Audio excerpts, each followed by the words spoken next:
it going, everybody? Welcome to General Hospital MV, my GH After show. We have made it to 2018 and the show is hitting the ground running. The show brought in a new year with Jason and Sam sharing a New Year's kiss.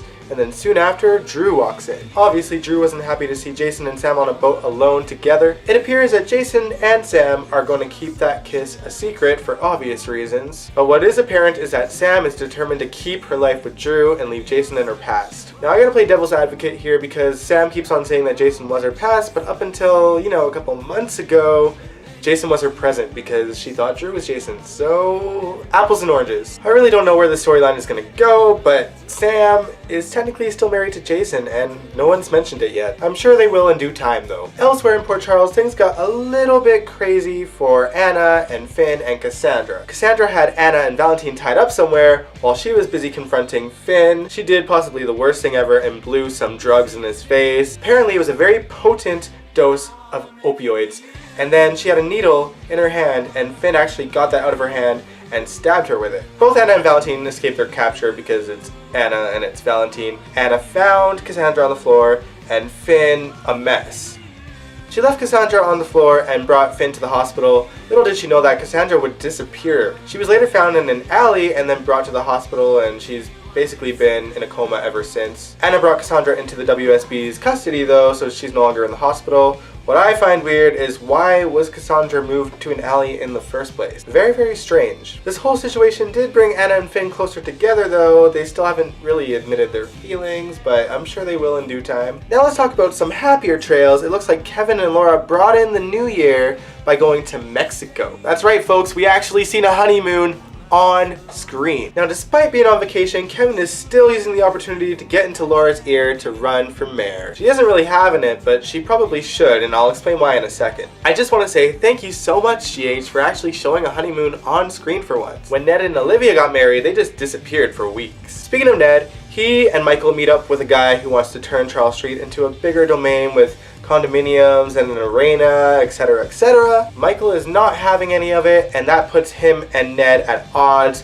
They get pretty heated, and Ned decides to quit ELQ. Now, Olivia tells Ned that he should see this as a blessing in disguise and use the opportunity to run for mayor of Port Charles. And I'm sure that once Laura gets a hold of this information, she's going to want to run against Ned, and it's gonna be epic. It kind of lessens the blow that Felicia no longer wants to be mayor. Still don't get why. But I am so down for Ned versus Laura. It is going to be amazing. Now, elsewhere on the Charles Street front, we have Molly and TJ going against their landlord who keeps cutting the power. So the two of them decide to team up with Alexis and Curtis to bring their landlord down. They gotta prove that the landlord is doing this maliciously, which is where Curtis will come in, and then Alexis is gonna come in when they are ready to bring him to court. Now, we all know that Curtis is a PI and that he's gonna end up working in some gray areas, so him and Alexis have to kind of keep their plans separate. But I'm sure once it comes together, it's gonna be an amazing climax to the story. Yes, I can't help it, you guys. I love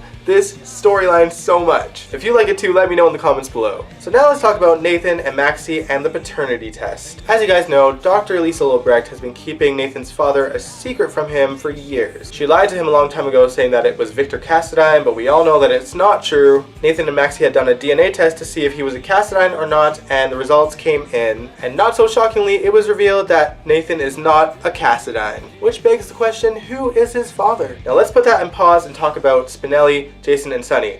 I know, really weird, but it makes sense, trust me. Now, as you know, Spinelli, Jason, and Sonny are trying to track down Faison. Spinelli, in his total Spinelli-ness, managed to put back together the book that was burned in the fireplace of Faison's hideout. Not completely, but enough so that it gives them a hint. Supposedly, it tells the story of Faison having a son who has betrayed him. So they decide to track down Lisa Ulbrecht for some answers about Caesar's son. When they mention it, she stands up and says, "How did you know?" That causes Nathan to put two and two together and say, "Oh, I'm Faison's son, aren't I?" Which in that context makes sense, but if they knew what Spinelli and Jason and Sonny were trying to figure out, it wouldn't really make sense. According to the story, Faison's son is trying to get revenge on Faison, but clearly Nathan had no idea that Faison was his father, which is causing some speculation among the fans as to whether Faison is actually Nathan's father or not. I think it could be true and that Faison could just have two sons out there, but who knows? So my question to you guys is, do you believe that Nathan's father is Caesar Faison, or if Lisa Ulbrecht is lying again? I don't know, Obrecht's performance was pretty sincere to me, so I don't necessarily believe it. What I do believe for sure is that Cesar Faison's